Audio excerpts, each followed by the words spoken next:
Ekweremadu and Dr. Beatrice Ekweremadu, you can remain sitting for the moment.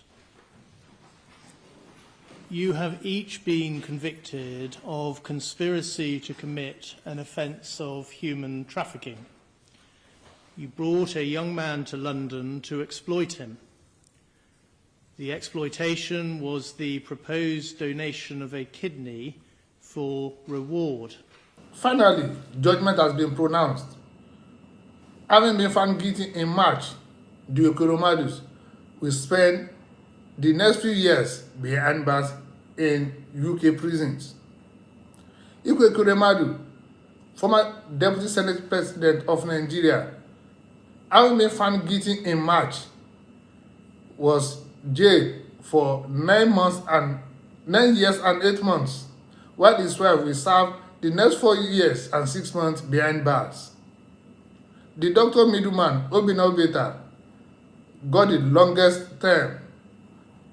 He will be behind bars in a UK prison for the next 10 years. This was the judgment on May 5th concerning organ trafficking case involving these 3 people. However, Sonia, who was intended to be the recipient of the organ, was acquitted and was free. The circumstances behind us surrounding these jail times that these guys will be experiencing is not what we do not know. Sometime last year, the Ekweremadus were arrested in the airport in London, and with them was found $30,000. They were arrested because they have facilitated the transportation of a young man, a 21-year-old man, who court has refused to name for legal reasons, to United Kingdom, having promised him better life in the UK.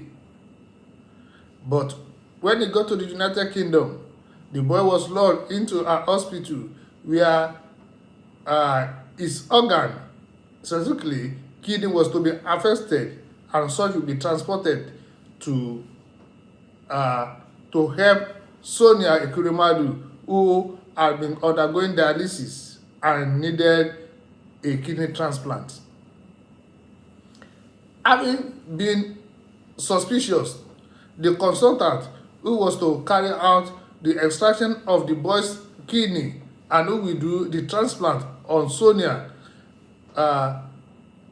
questioned the young man more, and it was revealed that the boy seemed not to be aware of what he was into.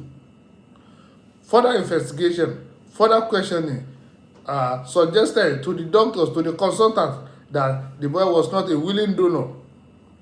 Therefore, the hospital, Royal Free Hospital in United Kingdom, decided they will not carry on with the transplant process.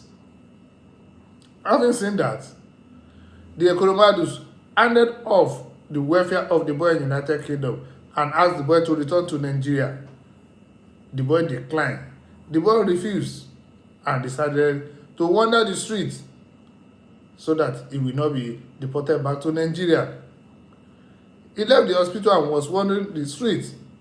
Of course, he could not come back to Nigeria himself, even if he wanted, because his passport was with the Ekweremadus.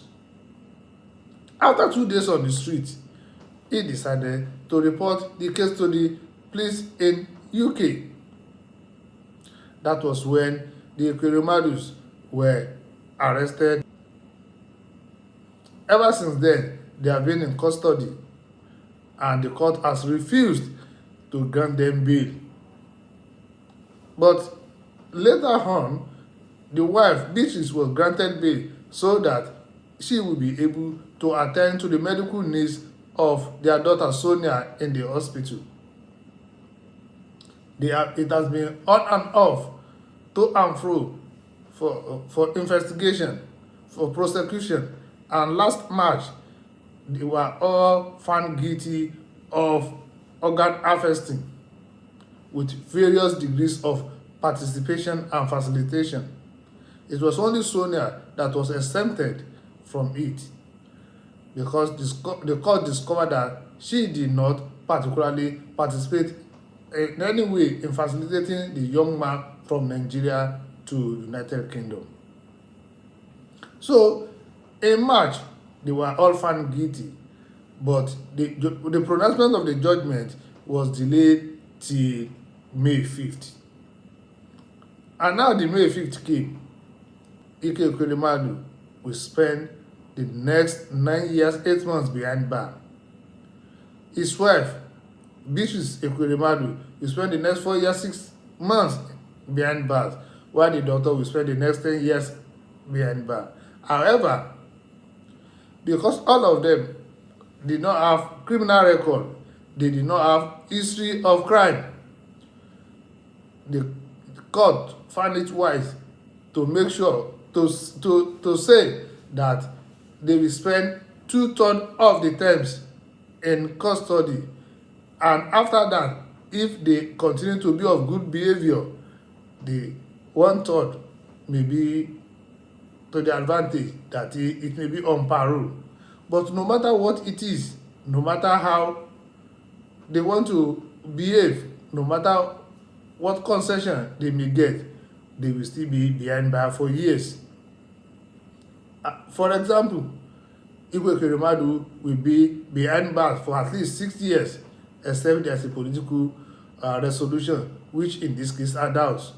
And remember, before the pronouncement of judgment, former President Olusegun Obasanjo had written a letter to the clerk of the house, the clerk of the court, trying to plead for leniency. In fact, in his letter, the former president said the humiliation, the confinement, and everything, the shame, all of this should have been enough punishment for the Ekweremadus, considering their status and their popularity and what they have done for the development of democracy and politics in general in Nigeria.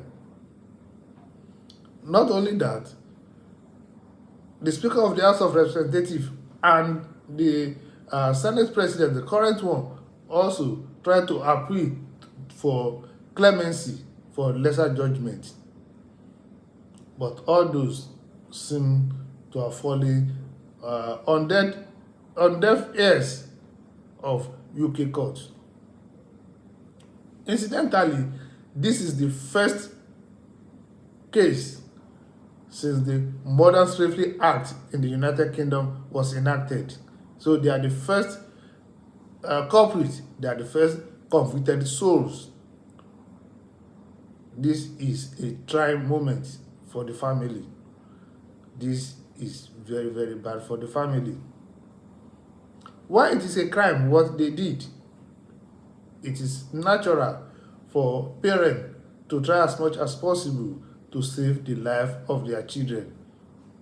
Sonia is a student in the United Kingdom, a master's degree student, when he developed this problem with her kidney in 2019. And ever since then, they have been trying what they could do to save her life.